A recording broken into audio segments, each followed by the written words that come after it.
इस संग्रह में एक कविता है महमूद माया अबू अल हयात की।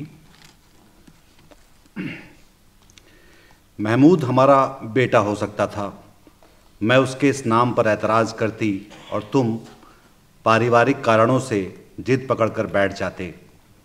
हम लेकर आते उसके लिए पालना नीली रजाई के साथ और टांगते उस पर गाने वाले जानवरों के खिलौने, जो लोरी गाकर सुला देते उसे। रात भर जागते उसके पहले दांत के निकलने पर, दुनिया भर के नुस्खे आजमाते कि मेरी छातियों से इतना दूध न उतरता कि उस भुक्खड़ के लिए काफ़ी हो, और नए निकॉन कैमरे से कैद करते उसका पहला कदम। यह तो होता ही कि बोलना सीखने में वह बिल्कुल पछाड़ देता तुम्हारी भतीजी को। हम उसके स्कूल को लेकर राजी ना होते। कोई बुराई नहीं सरकारी स्कूलों में, तुम कहते, और मैं प्राइवेट स्कूल की मांग करती। और फिर तुम बचे हुए डॉलर गिनते हुए अपनी शक्ल उठाकर मेरी सूरत की तरफ देखते, जो रो रही होती बजट को बैलेंस करने की दुहाई देती हुई। हम खुश होते उसके स्कूल का पहला बैग एक हाथ में और दूसरा हाथ हमसे पहले पड़ोसन की बेटी को हिलाया जाता हुआ।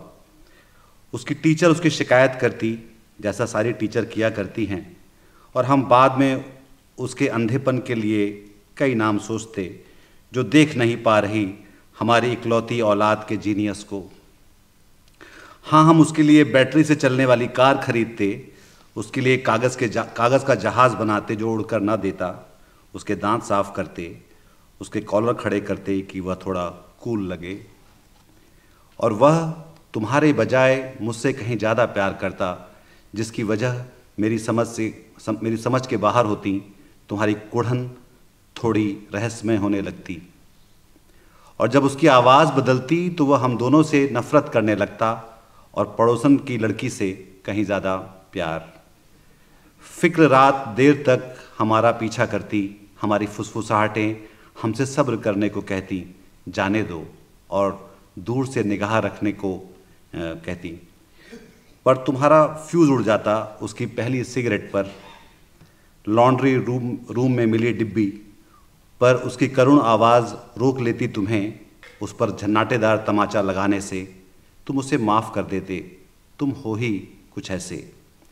वह छुप कर ही सिगरेट पीता, पर चेक पॉइंट पर जब पहली बार सिपाहियों की तरफ जब वह पहला पत्थर फेंकता, मनल की आंखों में थोड़ा और हीरो बनने के लिए, हमारे घर में तो जंग ही छिड़ जाती। काटने से लेकर चप्पलों का उड़ना, रात की बहसों से हम किसी नतीजे तक ना पहुंचते। मैं उसे अपने दांतों में भींचकर एक पड़ोसी से दूसरे के यहाँ लेकर जाती कि वह बचा रहे, पर वह भाग जाता। वह हमेशा से ही ऐसा था, भटका हुआ नौजवान जो दिल और आत्मा निचोड़ देता है, वह था ही ऐसा। तब भी तुम शहीद हुए उसके पैदा होने से 8 साल पहले, और वह तुम्हारे जाने के 8 साल बाद।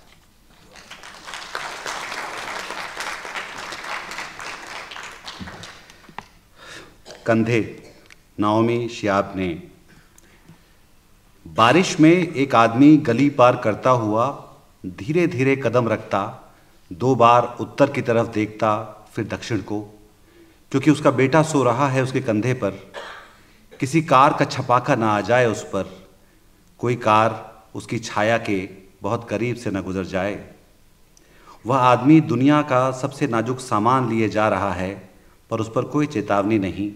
उसकी जैकेट पर कहीं नहीं लिखा, संभाल कर टूट भी सकता है। उसके कान पर भर रही है चलती हुई सांस।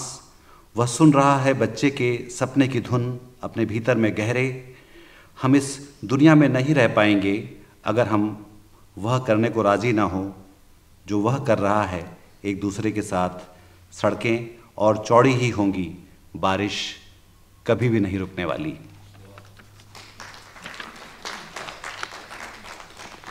और ये कविता है हनान मिखाइल अशरावी की, लगभग 4 साल की बच्ची की डायरी से। पट्टियां कल खुल जाएंगी, सोच रही हूं कि क्या संतरा आधा दिखेगा, आधा सेब, माँ का आधा चेहरा, बची हुई एक आंख से। गोली तो नहीं दिखी मुझे, पर दर्द महसूस हुआ उसका सर में फिर फटता हुआ। बड़ी सी बंदूक वाला फौजी, चेहरा याद रहा उसका, हड़बड़ाए हाथ, और उसकी आंखों के भाव कुछ समझ में नहीं आए मुझे। उसे मैं आंख बंद कर भी इतना साफ देख सकती हूँ।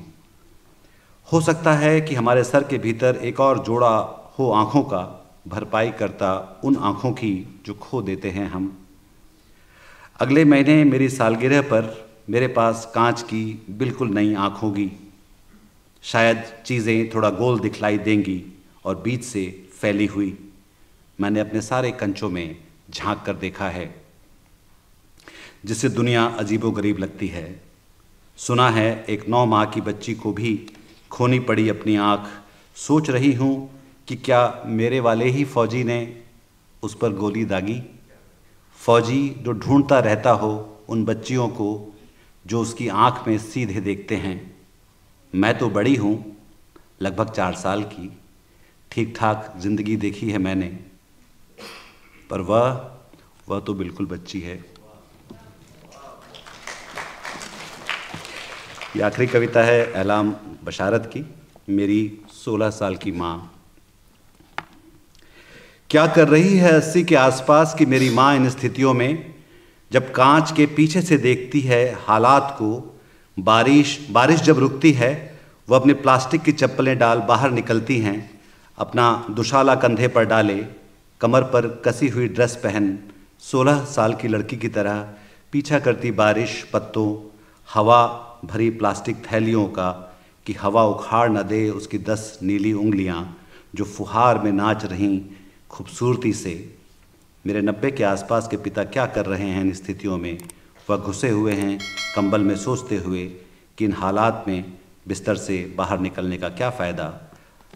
अगर मैं 20 साल का नौजवान नहीं हो सकता, अगर मैं कुएं से पानी निकाल नालियों के जरिए प्यासे पौधों तक नहीं पहुंचा सकता, मैं क्या कर सकता हूं इन हालात में। मैं एक शब्द कसता हूं अपने अकेलेपन की ज़मीन पर, मैं एक शब्द ठोंक कर गाड़ता हूँ कि हवा कहीं उड़ा न दे मेरे सर के ऊपर से ज़िंदगी का वह तंबू। और मैं सोचता हूँ अपनी 16 साल की माँ के बारे में, जो अभी भी खेल रही है, और मैं बुलाती हूँ उसे, लौट आओ घर बिटिया। और मैं सोचती हूँ अपने 21 साल के पिता के बारे में, अपने ज़ख्मों का ख्याल रखते ठिठके हुए हैं। मैं गले लगाती हूँ उन्हें, टाँके लगाती हूँ जिन ज़ख्मों पर ज़रूरी है, वरना खून निकलेगा हथेलियों से। अभी जवान हो तुम, पूरी ज़िंदगी पड़ी है सामने तुम्हारे। और मैं सोचती हूँ तुम्हें क्या कर रहे हो इन हालात में। तुम शांति से जवाब दोगे सपाट जुबान में, जिससे किसी की भी नींद में खलल पड़ जाए। कुछ नहीं, मैं कुछ नहीं कर रहा। शुक्रिया।